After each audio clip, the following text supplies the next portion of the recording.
Welcome to the Deep Dive. Today we're looking at a case that, well, it really serves as a stark lesson about what can happen when system failures meet. Real individual depravity. We're diving deep into Anthony Balaam, the man known as the Trenton Strangler. Yeah, and this case is significant because, you have your famous names like Bundy or Gacy who got all the national attention. But Balaam's crimes are so deeply woven into the fabric of what was happening in Trenton, New Jersey, specifically in the mid-1990s. Right. It wasn't just random. Not at all. It was terror exploiting a very specific environment. And that context is just crucial. You have to picture Trenton back then. It was a city losing its footing, steel mills closing, factories shutting down, jobs just disappearing. And what filled that vacuum was a lot of urban decay, hardship, and a huge spike in drug use. It created this atmosphere. It really was a kind of perfect storm. So our mission here really is to unpack Balaam's story, his horrifying consistency between 94 and 96. But maybe even more importantly, we need to understand how that backdrop, the societal issues, the lack of support for people struggling with poverty, with addiction, how that created the shadows where he could operate. Okay, let's start there then. With Balaam himself and this environment of exploitation you mentioned, Anthony Balaam, born in Trenton, 1965. From what we know, he was described as quiet, someone who could just kind of fade into the background. Yeah, pretty unremarkable on the surface. He had some minor run-ins with the law earlier on, but nothing, absolutely nothing that screamed future serial killer. But his story isn't really about him in isolation, is it? It's about the timing. Exactly. His, let's say, active period coincided perfectly with Trenton's economic freefall and the absolute explosion of crack cocaine. Unemployment was rampant. For some, the drug economy became this really destructive pathway, maybe for survival, but it created immense vulnerability. And that vulnerability is the absolute key to how he operated. He wasn't just picking victims randomly off the street. No, not at all. He deliberately exploited the extreme vulnerability of women who were caught right at that intersection of addiction and often sex work just to get by. It sounds incredibly calculated, rooted in this awful assumption that nobody would notice if they disappeared, or maybe wouldn't care enough. Precisely. You have to ask why these specific women. They were already pushed to the margins, often in areas filled with, derelict buildings, forgotten lots. The physical decay of the city. Right. And for a predator like Balaam, those places offered isolation. They offered a convenient place to discard a body without drawing immediate attention. It maximized his control and minimized his risk. It's terrifying how neglect, actual structural neglect, can literally provide cover for violence like that. It goes beyond just drugs or prostitution. It's about how a crumbling community, a deteriorating city, becomes a hunting ground. And it posed a huge challenge for investigators back then. How do you even spot a pattern when the victims themselves are already sort of invisible to the system? A huge challenge. Yeah, but once they did start seeing it, the pattern was chillingly predictable. Okay, let's get into that. The pattern of the Strangler.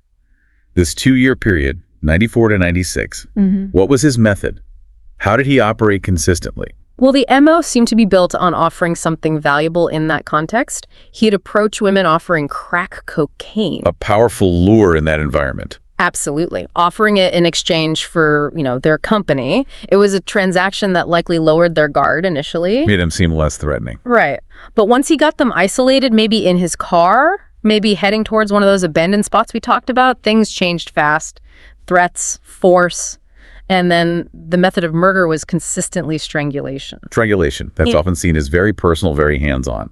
Suggests a need for absolute control. It really does speak to a level of power assertion, yeah. And again, where the bodies were found tells its own story. Consistently dumped in those forgotten places, vacant lots, derelict buildings. He was using the city's decay almost like a disposal system. Relying on the idea that nobody's carefully searching through trash or abandoned properties. And even before the police officially linked the cases, word was spreading on the street, wasn't it? Fear was taking hold. Yeah, that's right. The informal networks, particularly among women involved in sex work, they started recognizing the danger first. You hear stories, whispers about a man who could seem friendly, maybe offer drugs, but then just switch, become incredibly violent once he had a woman alone.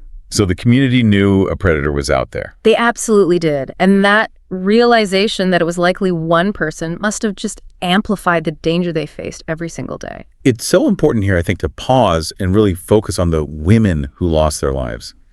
They weren't just data points in a serial killer case. They were individuals, daughters, sisters, people whose struggles were just horribly exploited. We have to remember them. Yes, this is critical. We need to say their names. Tina Smith. She was 29. Her body was found in a vacant lot back in 1994. Valerie Hayes, also discovered in 1994. Then Deborah Walker, found in 1996. And Robin Williams, discovered that same year, 1996, in an abandoned hotel. 4 women over 2 years, all connected by these really devastating circumstances. It took time, obviously, but investigators eventually pieced it together. Yeah, it wasn't just the location or the time frame, though. Those were factors. It was this terrible combination of vulnerabilities, involvement in street prostitution, struggles with addiction, and that very specific, consistent cause of death. Strangulation. Too many commonalities to be coincidence? Exactly. Investigators realized they were dealing with a serial predator, someone who knew exactly where to find his targets, and chillingly, how to make their bodies blend into the background noise of urban decay. He operated for 2 years, almost like a ghost, shielded by the city's neglect. He must have felt secure. Invincible, almost. Probably.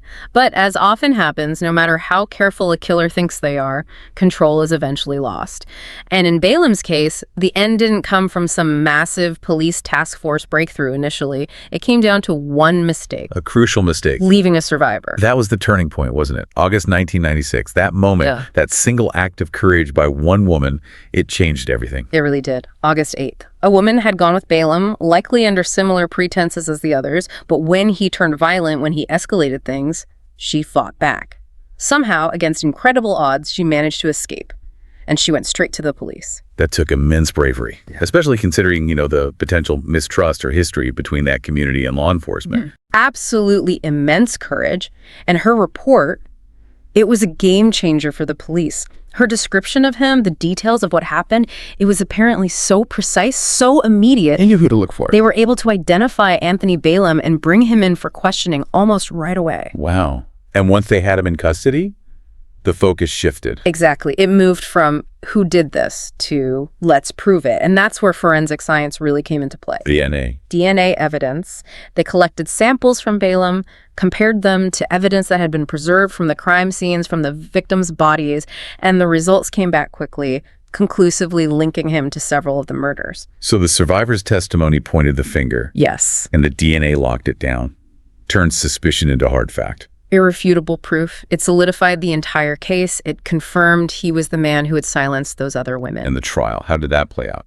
Well, the prosecution focused heavily on that calculated selection process. They didn't just lay out the murder facts, they really hammered home the argument that he chose these women specifically because he thought they were expendable. Believing no one would stand up for them. Exactly, that no one would miss them, no one would testify. So you had the powerful eyewitness account from the survivor, you had the consistent pattern across the crimes, and then you had the undeniable DNA evidence. It left the jury with a very clear picture. And the conviction followed. Yes. Balaam was convicted on multiple counts: murder, sexual assault, kidnapping. The sentence was designed to make sure he'd never be free again. Life in prison, with a minimum of 120 years before even being eligible for parole. So he's still incarcerated today? Yes, he remains in prison. Okay, so we've walked through the environment, the chilling pattern, remembered the victims, and covered the arrest and conviction. But let's connect the dots now. What are the bigger lessons here?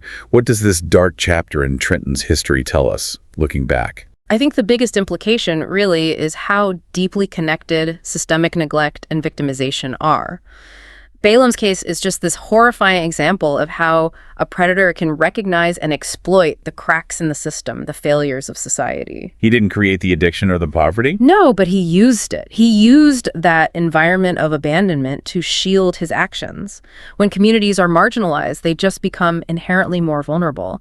It's a stark truth. And it says so much about the crack epidemic in the 90s, too, doesn't it? Yeah. It wasn't just about the drug itself. Right. This deep dive shows the ripple effects, the chaos, the desperation. It created conditions where violence could thrive and where, initially at least, the victims' disappearances didn't raise enough alarms. The case also really underscores the power of science in delivering justice, even belatedly. Oh, absolutely. Forensic science, specifically DNA, was essential here. Think about it. If these crimes happened maybe a decade or two earlier without that technology, He might have only been linked by circumstantial evidence, maybe just suspicion. It might have been a much harder case to prove definitively. For sure, DNA provided that concrete link. It ensured justice for these women, even though their cases might have been overlooked initially. And finally, we absolutely cannot forget the human element that broke the whole thing open. The survivor. Her courage, her testimony. Yeah. It just highlights that even when someone is pushed to the very fringes, their voice, their story, can dismantle calculated evil. Balaam's whole strategy relied on his victims being silent and disposable. And she proved him wrong. Her bravery invalidated his entire assumption. That's such a powerful part of this story. So the final outcome. Balaam is locked away, as he should be. Yes, justice, in that sense, was served. But his story, it really stays with you as this visceral reminder of that period in Trenton. You know, his name isn't as infamous as some others, maybe not taught widely in criminology classes. Right, it's not a household name like Bundy. But maybe the story of the Trenton Strangler is actually more instructive about the real-world link between urban decline, societal indifference, and predators.